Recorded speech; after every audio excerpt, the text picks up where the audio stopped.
Hi guys, welcome back to the channel. If you follow the channel, you'll know that I've recently sold my Porsche Macan and that I've been daily driving this little Porsche Cayman 981 until I find something suitable. Well, that day has come. I've finally found something suitable, and I must warn you, pretty much like this channel, it is a pretty boring daily driver. But there's a very good reason why I bought a daily driver, which is pretty boring, so we'll get to that later in the video. But without me gassing on too much, let's have a look at my new daily driver.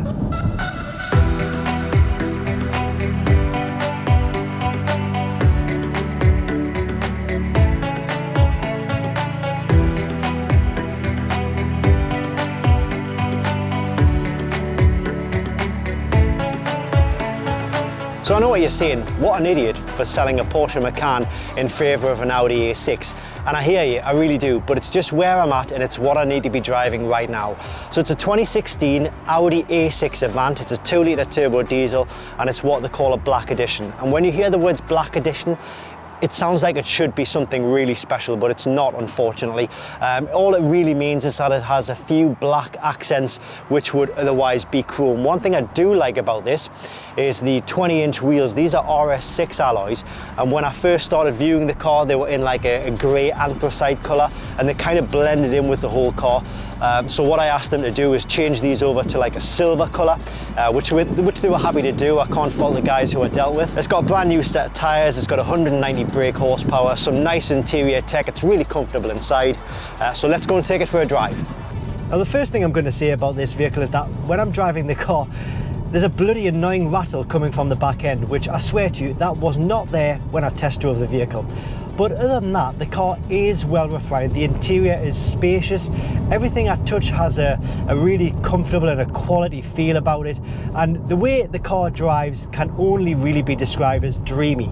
Suspension isn't really soft, there is a firmness to it, but we do get a little bit of body roll when going around the corners, so I'll maybe be looking to do something about that. Now it's got all of the usual things that you'd expect, like DAB, airband radio, everything is pretty much electric, reversing camera, heated seats, climate control, air conditioning, folded seats, and a lot more that I won't bore you with. Actually, the seats are probably the most basic thing inside this car because the seats are not electric seats at all, which you would probably expect them to be in a quite high line edition of this vehicle, but obviously not. The gearbox is so smooth, it transitions really well from one gear to the next. There's no jerkiness whether you're going up the gears or down the gears. Everything is just beautifully smooth. Engine wise, put my foot down. Honestly, it's a little underwhelming. There's not a lot going on when I put my foot down, which is to be expected. It's not a high performance car. It's probably a little bit underpowered. You could probably do with having the 3-litre in one of these. This is the 2-litre, so I feel it's just hasn't maybe got as much oomph as I'd like it to. But again, I have got my eye on a modification that can sort that out. I may well put a tuning chip in or go down the route of a stage 1 remap. So yeah, it is a little bit boring, but you know what? I think it looks okay. It drives really well. In a world where everybody's trying to outdo each other and compete and have the best car on the street, have the best this, the latest tech, sometimes I think it's nice to just sort of slide under the radar, and I think this car does that really well.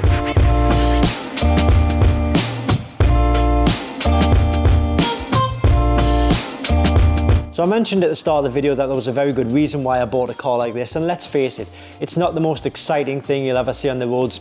But you see, I wanted a car that could just get absolutely filthy, have lots of space, be a daily family workhorse.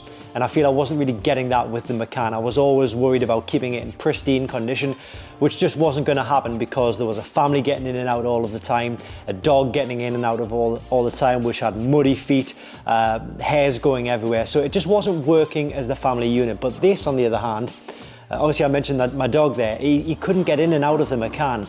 With this car, it's a very different story. You can jump in and out at will. I'm going to get one of these dog covers on the back as well, and I'm not too worried about things getting dirty in this car. It is what it is. It's a daily beater family estate car. As I say, not the most exciting thing, but I feel this will work for my family in ways that the Macan didn't, if that makes sense. So I need to address the elephant in the room. The title and the thumbnail of this video said that this was Audi's most unreliable car. Now, there was a recent survey of 13,000 owners and the results were not great. The study was divided into these 15 categories. The most frequent area of problems was non-engine electronics, and I've already had one of those. Owners were also asked how long their car was off the road while it was getting fixed and how much the repairs had cost. While the majority of faults cost between £100 and £500, 2% of owners said that the repairs cost more than £1,500. We can break down these issues into more specific areas, and of the cars that did have faults, owners reported the following faults on screen now. Overall though, 23% of owners said that they had issues with their Audi A6, and more than half of them couldn't be driven and took over a week to fix. But the big question is, why did I buy this car if it's the most unreliable car? Well, the truthful answer is I just simply didn't know this information until 2 weeks after I bought the car. But I do always look for the good in cars, so I'll be using this to document my experience with the most unreliable Audi, and I'll be doing regular updates on this channel to show you how I'm getting on. So far though, there have been 3 little annoying faults. One of them was an electrical issue, which I have fixed.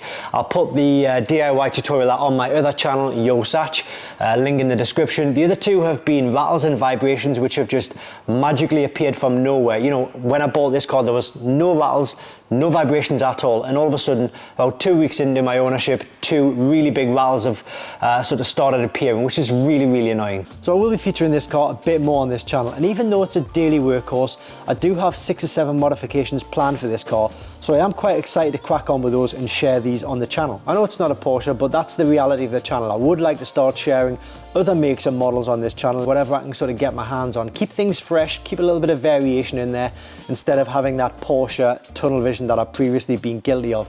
You know, sometimes myself, I'm just a little bit bored of, you know, covering the same cars over and over, and if I'm bored of it, then there's no doubt you guys are as well. Alright, so that's it for me in this video. If you haven't already, please make sure to hit that subscribe button, hit that like button if you can, and that's it. See you on the next video. Bye. Just gotta turn that off.